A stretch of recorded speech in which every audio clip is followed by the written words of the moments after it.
여러분 안녕하십니까? 달빛 브리핑입니다.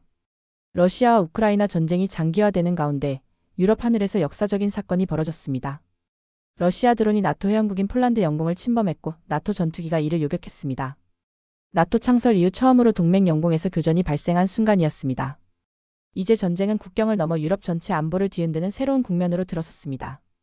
러시아는 최근 우크라이나 전역에 대한 공습을 강화했습니다.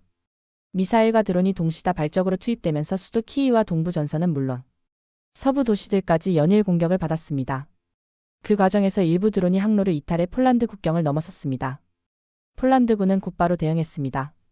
F-16 전투기가 긴급 출격했고 나토 소속 F-35 스텔스기까지 합류했습니다.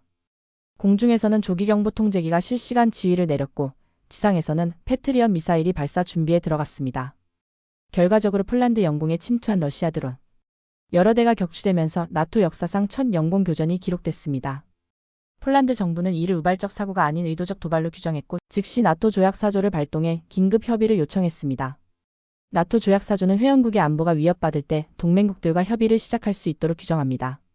집단 방위를 명시한 5조와는 다르지만 이번 발동은 나토가 러시아의 행동을 공식적인 안보 위협으로 규정했다는 점에서 중대합니다.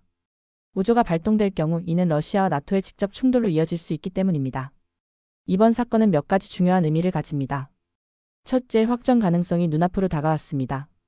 전쟁이 우크라이나 국경을 넘어 나토 영토까지 번지면서 더 이상 국지전으로만 보기 어려운 상황입니다. 둘째, 방공체계의 현실이 드러났습니다. 러시아의 저가 드론은 첨단 전투기와 미사일 체계에 큰 부담을 주고 있습니다. 전쟁의 양상이 기존의 탱크와 포병 중심에서 드론과 미사일, 전자전 중심으로 재편되고 있음을 보여줍니다. 셋째, 정치적 파장이 큽니다. 폴란드는 러시아의 행위를 도발로 규정하며 나토 내부의 단결을 촉구했습니다. 이는 유럽 전체가 러시아에 맞서 더욱 강하게 연대하도록 만드는 계기가 되고 있습니다. 넷째, 유럽 시민들의 불안이 커지고 있습니다.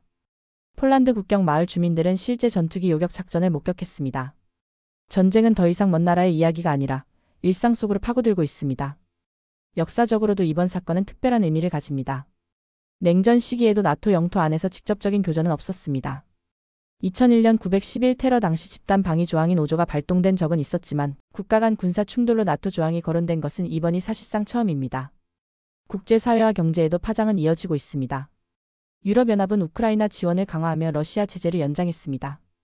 러시아는 우발적 사고라고 주장하면서도 서방을 비난하며 내부 결속을 다지고 있습니다. 국제 에너지 가격과 금융시장도 불안정해지고 있습니다. 아시아 역시 영향을 피할 수 없습니다. 나토와 러시아의 대립이 격화된다면 중국과 북한이 러시아 지원에 나설 가능성이 있습니다. 이는 곧 동북아 안보 불안으로 이어질 수 있습니다. 또한 유럽 불안정은 에너지 가격 상승과 공급망 충격을 통해 한국 경제에도 부담을 줄 수 있습니다. 앞으로의 전망은 불확실합니다. 러시아가 도발을 멈추지 않는다면 나토는 5조 발동을 논의할 수밖에 없습니다. 이는 곧 러시아와 나토의 전면전 가능성을 의미합니다. 반대로 러시아가 확전을 자제한다면 나토는 방공망 강화와 공동 대응 수준에서 상황을 관리하려 할 것입니다. 분명한 사실은 이번 사건으로 전쟁의 성격이 달라졌다는 점입니다. 우크라이나 전쟁은 이제 유럽 전체의 안보 문제이자 세계 질서를 흔드는 국제적 위기로 확대되고 있습니다. 전쟁의 불길이 유럽 하늘을 뒤덮고 있습니다. 또 다른 이야기로 찾아뵙겠습니다. 지금까지 달빛 브리핑이었습니다.